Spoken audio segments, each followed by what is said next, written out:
Hanging garden of Babylon, एक ऐसा अजूबा जिसे देखने वाले इसे चमत्कार मान बैठते थे। यह एंसेंट वर्ल्ड के 7 अजूबों में से एक थे। यह गार्डन्स मशहूर थे इनके ब्यूटीफुल डिजाइन और ग्रीनरी की वजह से। हिस्टोरियंस कहते हैं कि इन गार्डन्स को प्राचीन शहर बेबीलोन में बनाया गया था। बेबीलोन आज के समय के इराक में पड़ता था। कहानी यह है कि इन गार्डन्स को आज से 2600 साल पहले किंग नेबुकदनेस्सर सेकंड ने अपनी पत्नी के लिए बनवाया था, जो अपने मायके की हरी पहाड़ियों को मिस किया करती थी। बेबीलोन के इन गार्डन्स को झूलते हुए बाग इसलिए कहा जाता था क्योंकि छत जैसे उठाए गए ढांचे बनाकर उन पर पेड़ पौधे लगाकर इन गार्डन्स को बनाया गया था। छतों से पेड़ों की लताएं नीचे झूलती थीं, जिससे यह इल्यूजन क्रिएट होता था कि मानो ये बगीचे हवा में तैर रहे हो।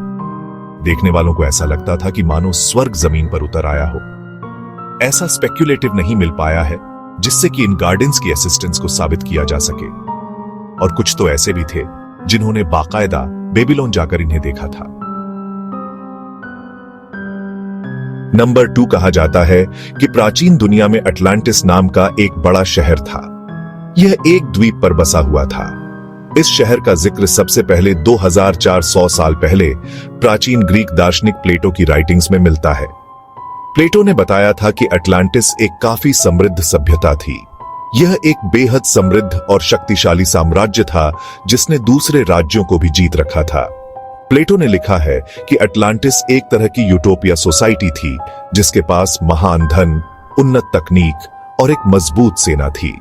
प्लेटो ने आगे बताया है कि यह द्वीप उनके समय से करीब 9000 साल पहले अस्तित्व में था, लेकिन एक भयंकर आपदा के कारण यह पूरा द्वीप समुद्र में डूब गया। इस विनाशकारी घटना के कारण अटलांटिस पृथ्वी से गायब हो गया और अपने पीछे सिर्फ मिथक और किंवदंतियां छोड़ गया। सदियों से बहुत सारी थ्योरीज आती रही हैं जिन्होंने अटलांटिस की संभावित लोकेशन बताने का दावा किया है। कोई कहता है कि अटलांटिस भूमध्य सागर में रहा होगा और कोई उसकी लोकेशन अटलांटिक महासागर बताता है, लेकिन अटलांटिस के अस्तित्व को साबित करने के लिए ठोस सबूत नहीं मिल पाए हैं, जिसकी वजह से बहुत लोग अटलांटिस को सिर्फ एक मिथक मानते हैं। लेकिन इसके विपरीत बहुत लोग कहते हैं कि अगर प्लेटो जैसे दार्शनिक ने इसके बारे में कहा है तो अटलांटिस सच में कोई वास्तविक स्थान रहा होगा।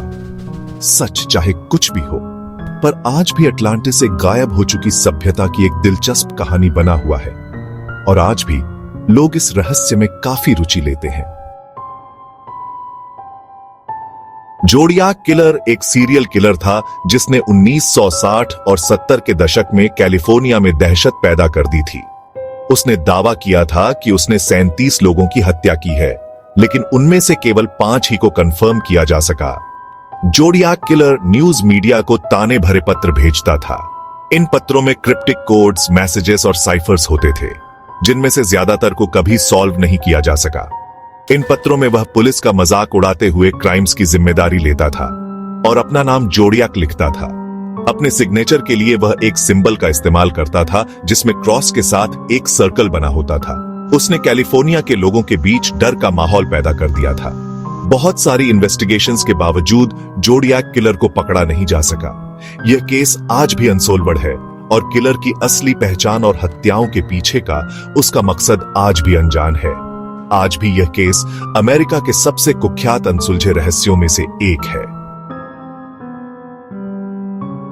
अब बात करते हैं क्लियोपैट्रा की, जो इजिप्ट की आखिरी क्वीन थी और इजिप्ट की सबसे प्रसिद्ध रानी भी। क्लियोपैट्रा अपनी खूबसूरती और बुद्धिमानी के लिए विख्यात थीं, खासकर तब जब उनका नाम रोम के 2 सबसे पावरफुल व्यक्तियों जूलियस सीजर और मार्क एंटनी के साथ जुड़ा।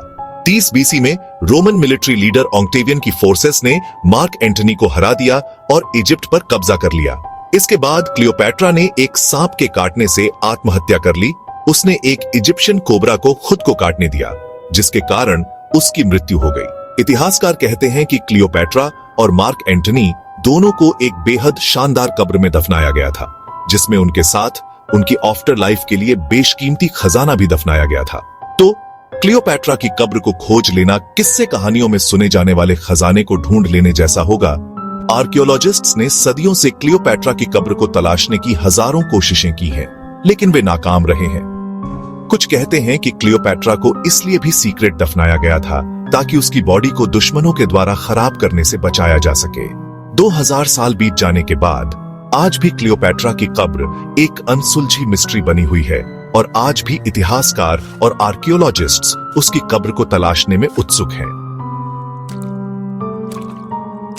अब नंबर 5 पर है 1587 की कहानी, जब एक 115 अंग्रेज सेटलर्स अमेरिका के नॉर्थ कैरोलिना के रोनोक आइलैंड पर आकर बस गए। इन लोगों का मकसद था अमेरिका में पहली परमानेंट इंग्लिश सेटलमेंट बनाना।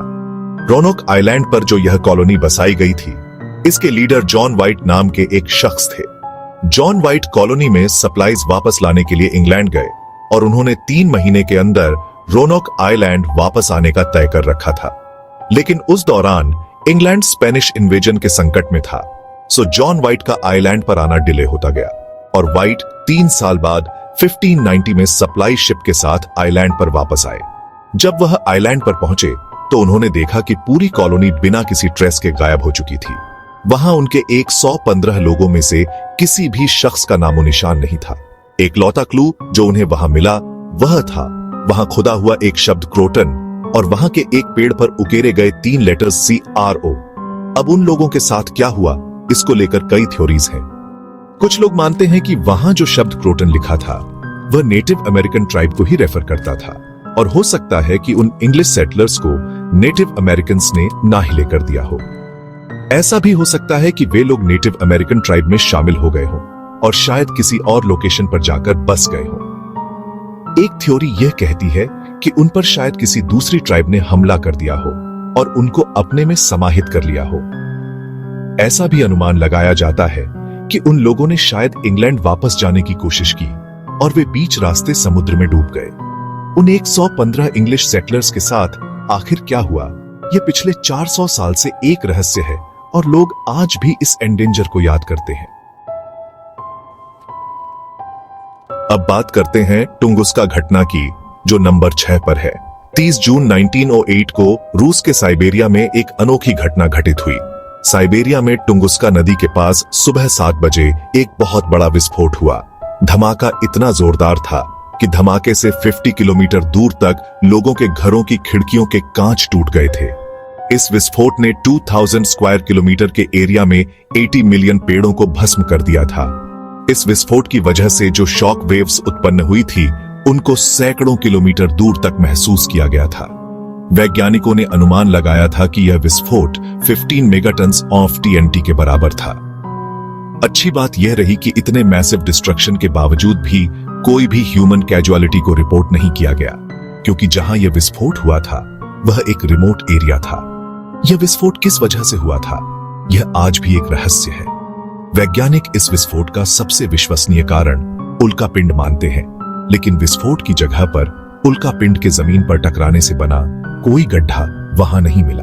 इसको लेकर यह कहा जाता है कि उल्का पिंड जमीन पर टकराने से पहले ही एटमॉस्फेयर में ही एक्सप्लोड हो गया होगा।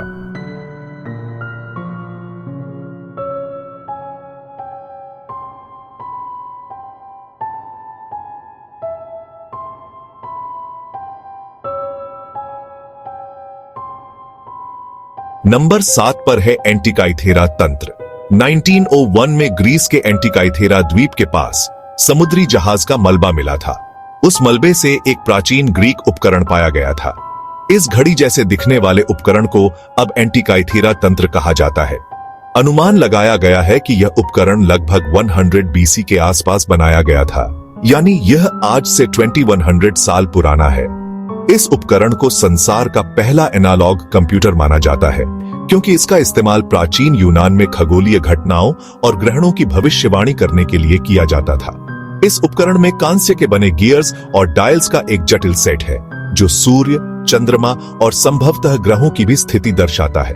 हैरान करने वाली बात यह है कि यह उपकरण अपने समय के हिसाब से इतना उन्नत है कि अगले 1000 साल तक भी ऐसी कोई चीज नहीं बनाई गई। रहस्य इसी बात में छिपा है कि जो चीज हजारों साल बाद वजूद में होनी चाहिए थी, उसे प्राचीन यूनान के खगोलविदों ने कैसे बनाया। प्राचीन सभ्यताओं के पास इतनी विकसित तकनीक थी ही नहीं कि वह इतना उन्नत उपकरण बना सके। इसीलिए आज शोधकर्ता यह सोचने पर मजबूर हुए हैं कि क्या प्राचीन सभ्यताओं के पास भी विकसित तकनीक थी। इस उपकरण का मूल और इसका आविष्कारक कौन था, यह अभी तक पता नहीं चल पाया है। इसको लेकर आज के विद्वानों के जहन में दो नाम आते हैं। पहला नाम है ग्रीक खगोलविद हिपार्कस और दूसरा नाम है ग्रीक आविष्कारक आर्किमिडीज। सो इस वीडियो में बस इतना ही। अगर वीडियो आपको अच्छी लगी हो तो इसे लाइक और शेयर जरूर करना।